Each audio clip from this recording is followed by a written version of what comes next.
It was 2 a.m. on a holiday. The server room hummed around me like a mechanical heartbeat. My fingers flew across 3 keyboards simultaneously. Code cascaded down 5 monitors in green phosphorescent streams. Every second that ticked by cost the company $120,000. Not in potential losses, in actual hemorrhaging data exposure. The alarm had triggered at 8 p.m.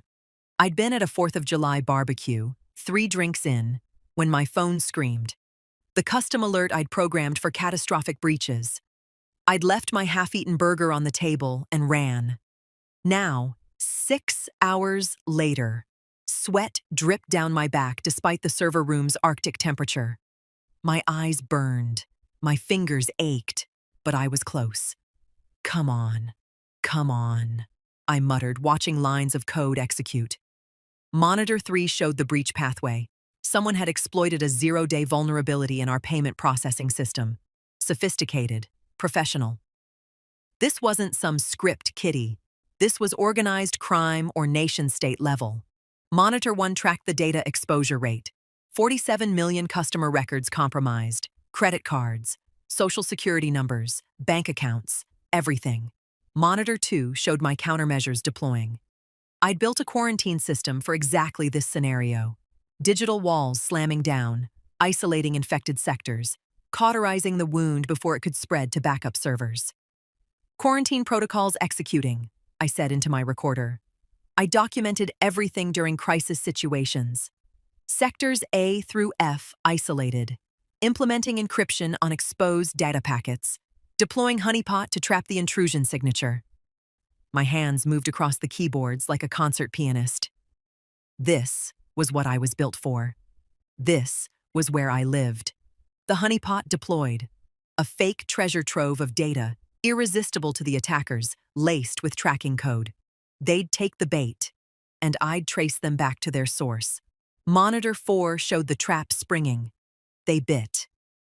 "Got you," I whispered, fingers already flying across keyboard 2, following the digital breadcrumbs backward through proxy servers and VPNs. That's when my phone vibrated. I ignored it. It vibrated again, then again. I glanced at the screen. Brandon Caldwell, CEO, calling at 2 a.m. Every instinct screamed not to answer. But Brandon didn't call at 2 a.m. unless something was critically wrong. Maybe he'd gotten word of the breach through other channels. Maybe he had intel that could help. I swiped to answer, tucking the phone between my shoulder and ear while my hands never stopped typing. "Vivian," his voice came through, flat and cold. "Kind of in the middle of saving the company's entire infrastructure, Brandon. Can this wait?" "No, it can't." Something in his tone made my fingers pause for the first time in 6 hours. "You're being replaced. My son Kyle is taking over as head of cybersecurity effective immediately. He's on his way to the building now." The server room suddenly felt 20 degrees colder. "You're joking." "I'm not. This company needs fresh blood. Young talent. Kyle just graduated from Stanford with a degree in computer science. He's got new ideas, modern approaches." On Monitor 3, the breach tried to spread. My quarantine held. Barely. My jaw clenched. "Brandon, I'm currently knee-deep in a data breach that's exposed 47 million customer records. This isn't the time for a changing of the guard. Kyle can handle it. Brief him when he arrives. You have until morning to pack your office." The line went dead. I stared at my phone for exactly 3 seconds. On the monitors, alerts flashed. The attackers were probing the quarantine, testing for weaknesses. I needed to reinforce sectors C and D immediately. Instead, I sat back in my chair. 8 years. 8 years of building this infrastructure, of defending this company, of sacrificing sleep, relationships, my own mental health to keep their data safe. And this was how it ended. I looked at the monitors, at the encryption protocols I'd spent years developing, at the proprietary tools I'd built from scratch, at the intricate web of security measures that only I fully understood. The quarantine was holding. For now. It would continue holding for maybe 6 8 hours before it needed manual intervention, before someone would need to adjust the parameters, reinforce the weak points, respond to the attacker's evolving tactics. Someone who knew what they were doing. I made a decision that would change everything. I pulled up a terminal window and typed a single command. Every custom tool I'd created, every proprietary script, every encrypted backdoor I'd built for emergency access, all of it began to uninstall. File deletion scrolled across monitor 5. Years of work disappearing in seconds. I pulled out my personal hard drive from the secure server, the one with all my source code, my development notes, my architectural diagrams. Company policy allowed it. I'd written that policy myself. All custom tools developed by security staff remain the intellectual property of the developer, licensed to the company through employment that had just been terminated. I packed my laptop, grabbed my coat, and walked toward the door. That's when it opened. A kid stood there, 22, maybe 23. Styled hair, expensive watch, confident smile of someone who'd never failed at anything because daddy's money caught him every time. Kyle Caldwell. "You must be Vivian," he said, extending his hand. "Dad told me you'd brief me before you left." I looked at his hand. Didn't take it. "Servers are in there," I said, gesturing past him. "Good luck." I walked past him toward the exit. Wait, that's it? What about the breach? Dad said there was some kind of situation. I stopped, turned around. There's a catastrophic data breach affecting 47 million customer records. The quarantine protocols are holding, but will need manual adjustment in approximately 6 to 8 hours. The attackers are sophisticated and actively probing for weaknesses. And every second you're standing here talking to me instead of monitoring those systems costs the company $120,000. His face paled. But what do I do? You figure it out. You're the head of cybersecurity now. Fresh blood, modern approaches. Can't you just show me? I don't work here anymore. Your father made that very clear.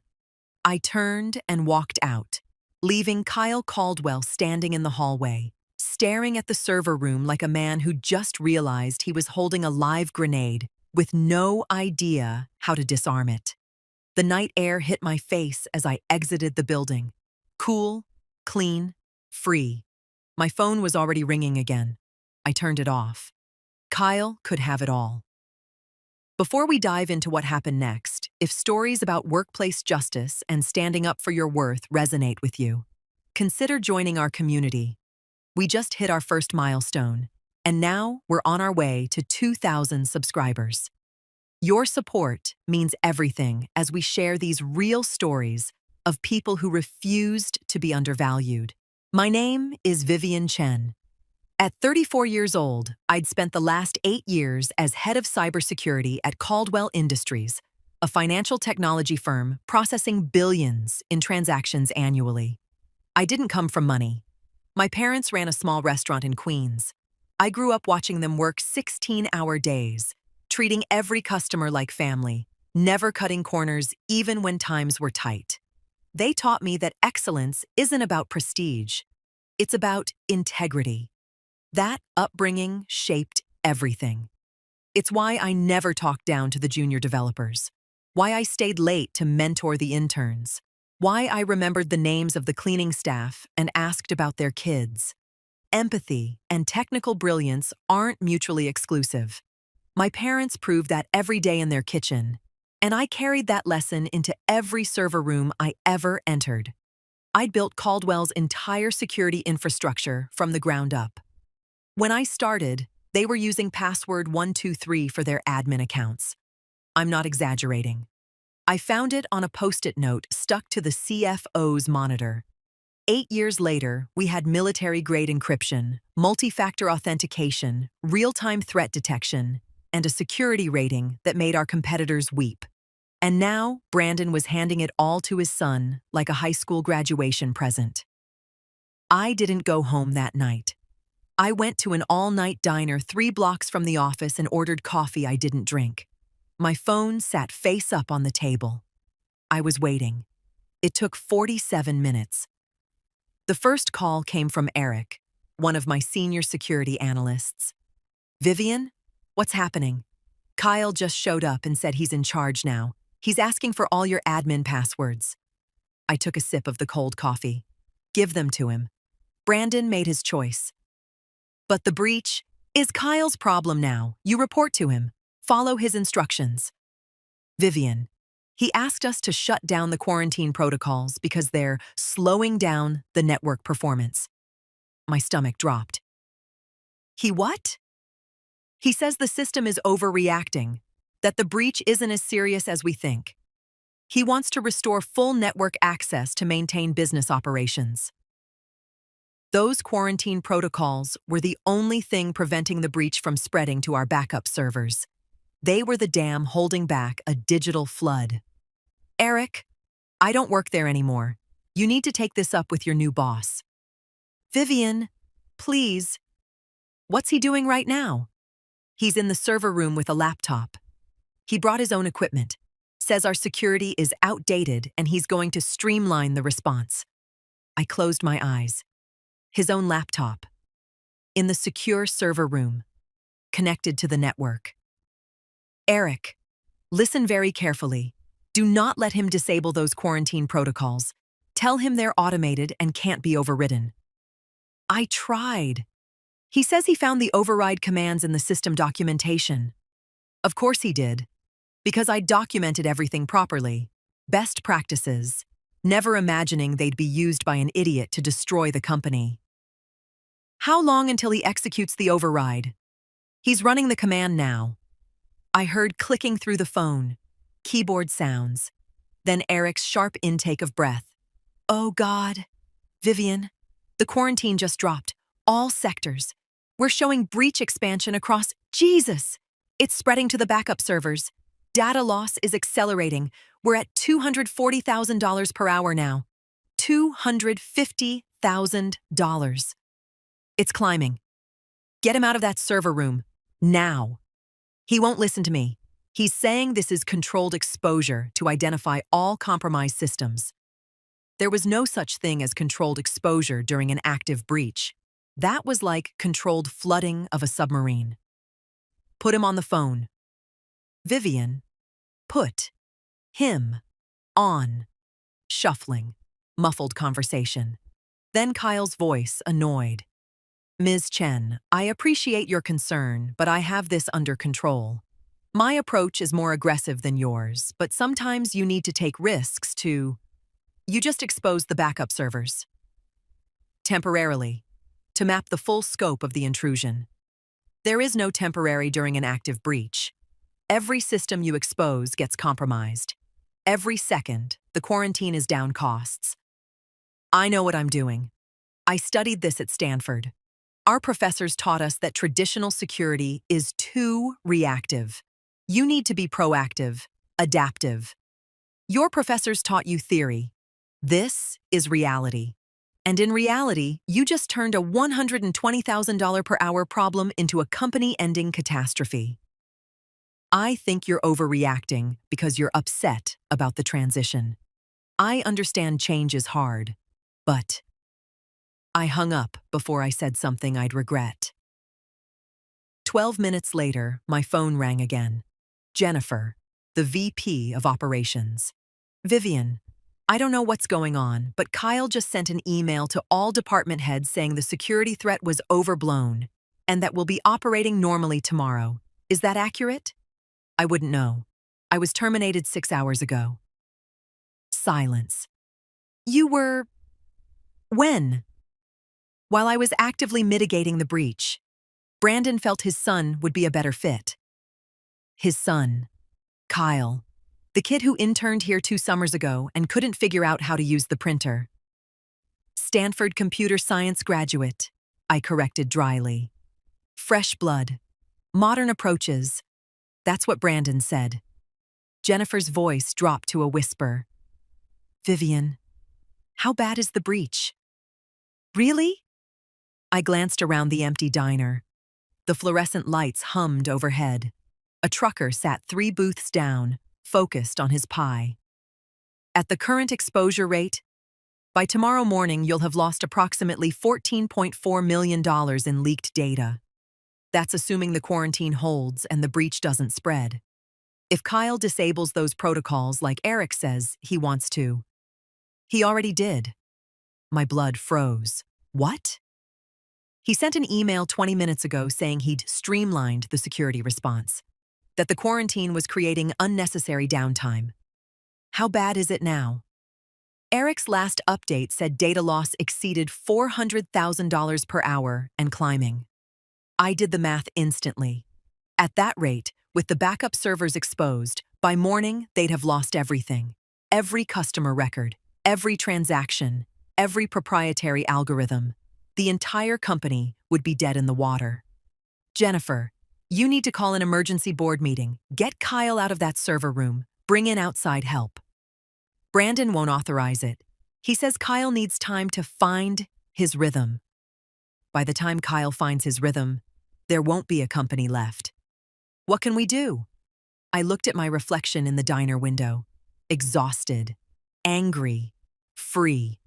Nothing. I don't work there anymore. I hung up. The calls kept coming. I stopped answering after the 6th one. Instead, I went home, poured myself 2 fingers of bourbon, and sat by my window watching the city lights. My laptop remained closed. Whatever happened next, I'd have a digital footprint showing I was nowhere near Caldwell's systems. I'd made that choice when I deleted my tools. Now I had to live with it. Morning came with 23 missed calls and 47 text messages. I ignored them all and went for a run. 6 miles through Central Park. By the time I got back, the news was already breaking. Caldwell Industries confirms major data breach. The Wall Street Journal. 47 million customer records potentially compromised. TechCrunch.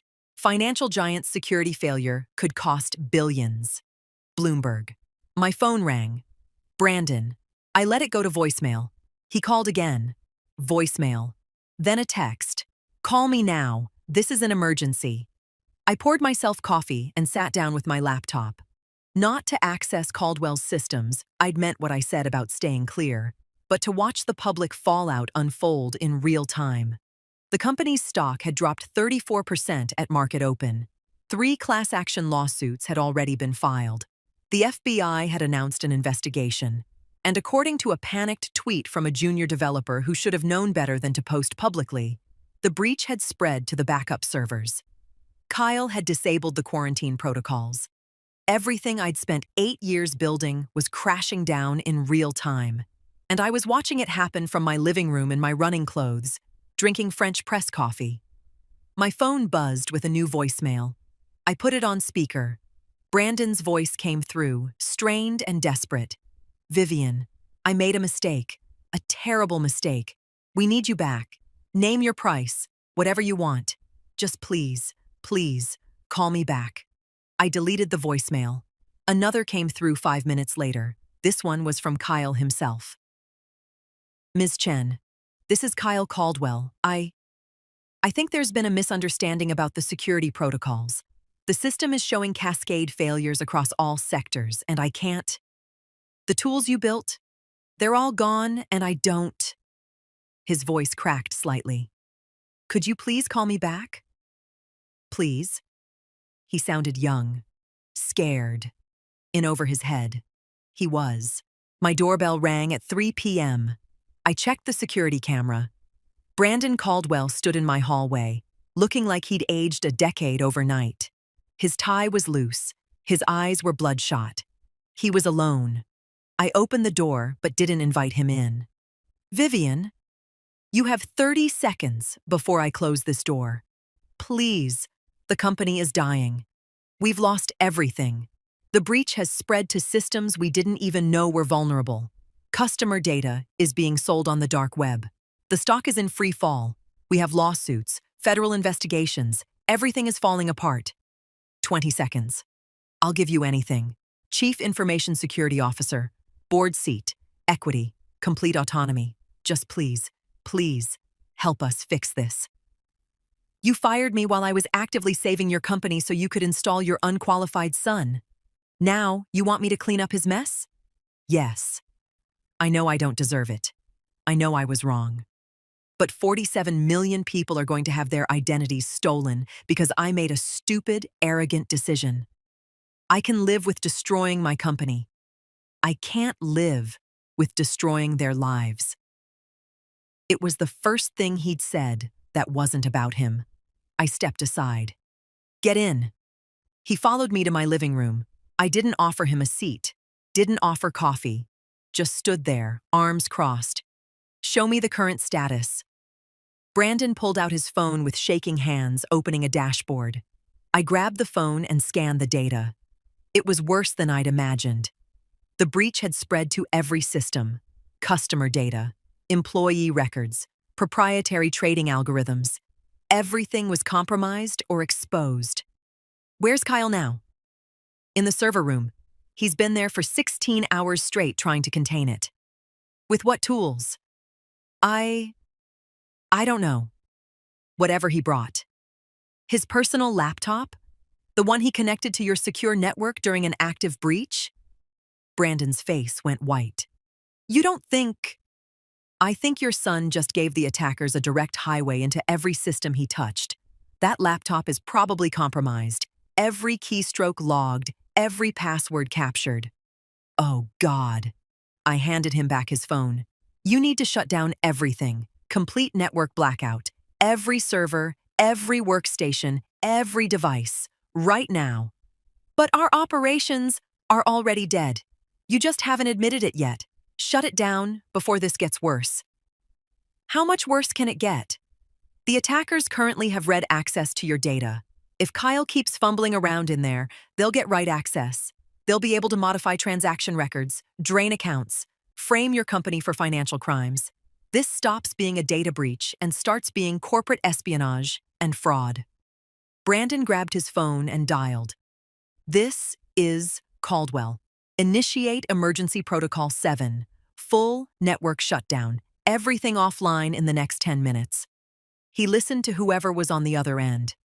I don't care if it's business hours.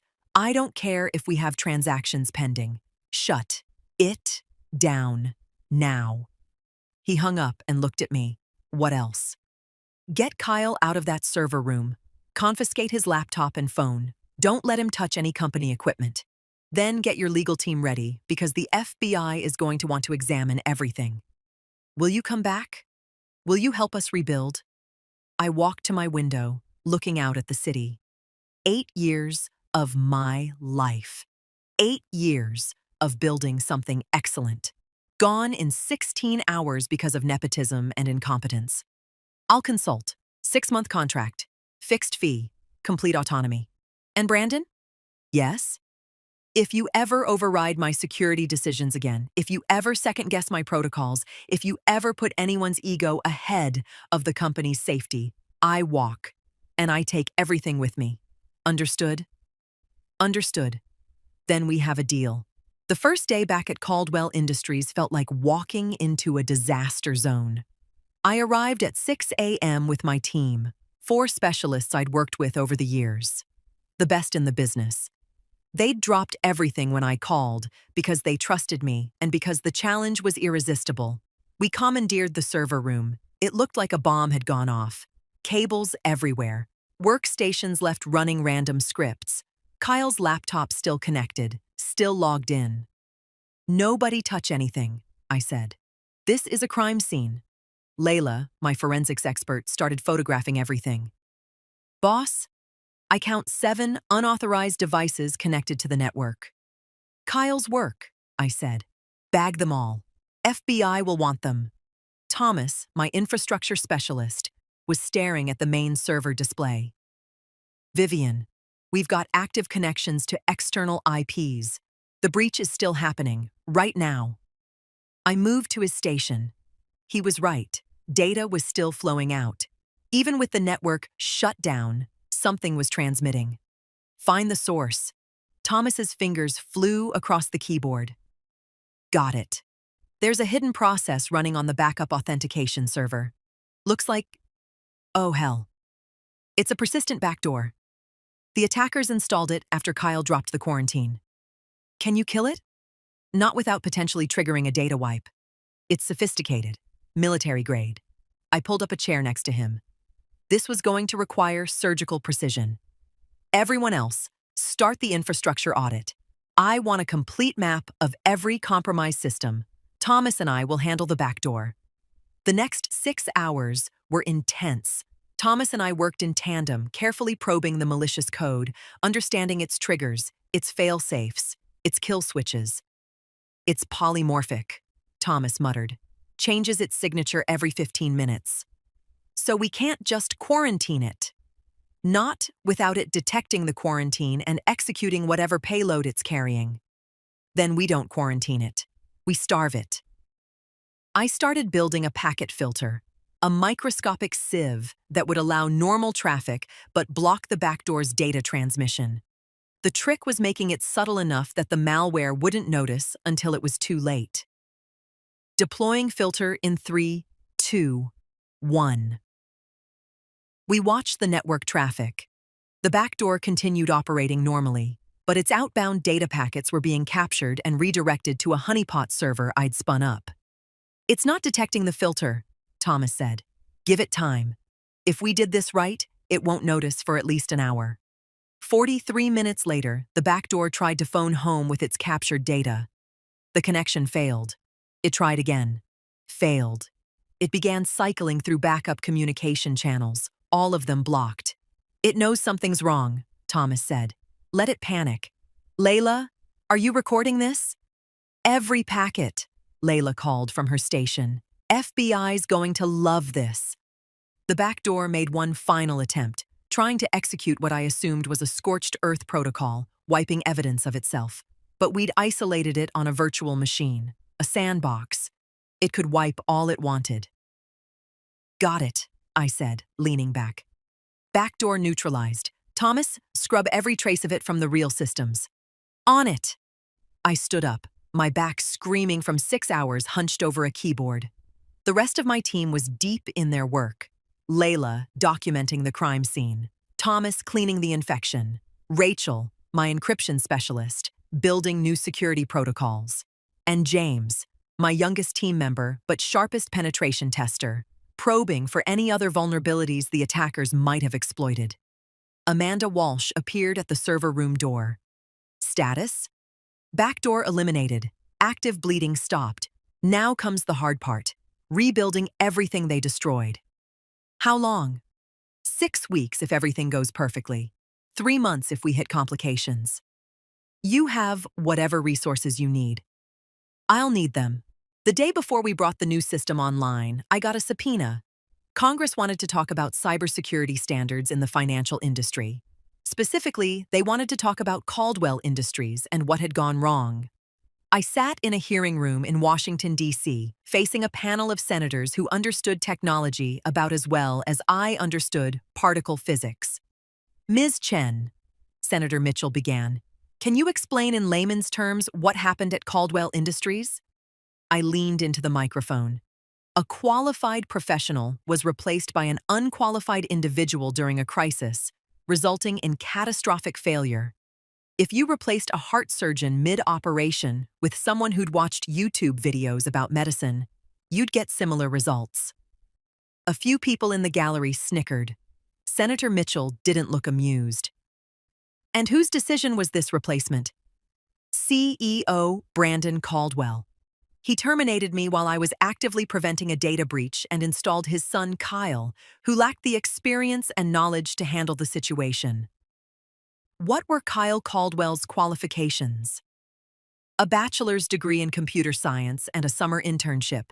No real-world experience with enterprise security systems, threat mitigation, or crisis management.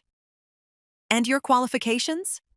12 years in cybersecurity, multiple industry certifications, 8 years building and maintaining Caldwell's infrastructure, a master's degree in computer engineering, and I was physically present, actively working on the breach when I was fired.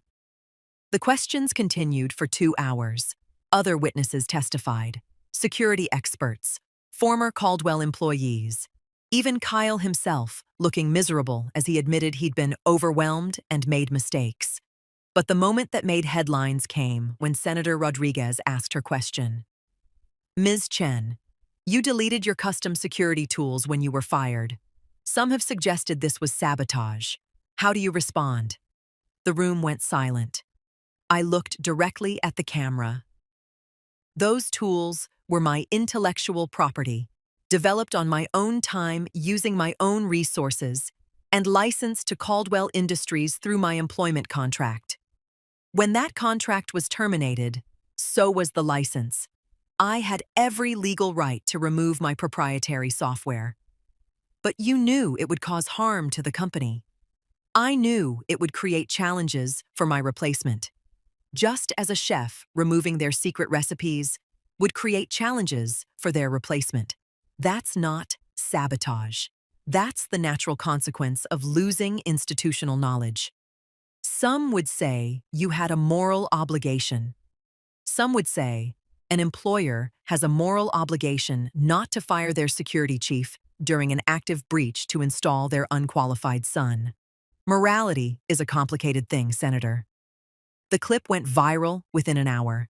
6 months after that night in the server room, I stood in front of Caldwell Industries' board of directors. The new security infrastructure is complete, I told them. It's operational, tested, and significantly more robust than what you had before. My team has trained your permanent staff. Documentation is comprehensive. You're in good hands. Amanda smiled. So, this is goodbye? This is goodbye. I'd fulfilled my contract. The $2.5 million was in my account. The company was secure, and I was done. As I walked out of the building for the last time, Eric caught up with me. We're going to miss you. You're going to be fine.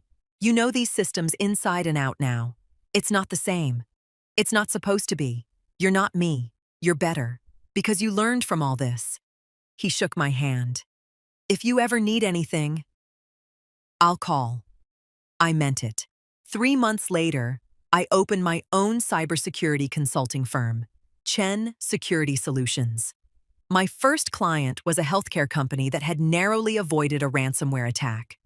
My second was a manufacturing firm whose security consisted of a password-protected Excel spreadsheet. My third was a startup that wanted to do things right from day one. Word spread quickly. The woman who'd walked away from Caldwell Industries, who'd testified before Congress, who'd rebuilt a billion-dollar company's infrastructure in 6 weeks. She was available for hire. The work was challenging, rewarding, and entirely on my terms.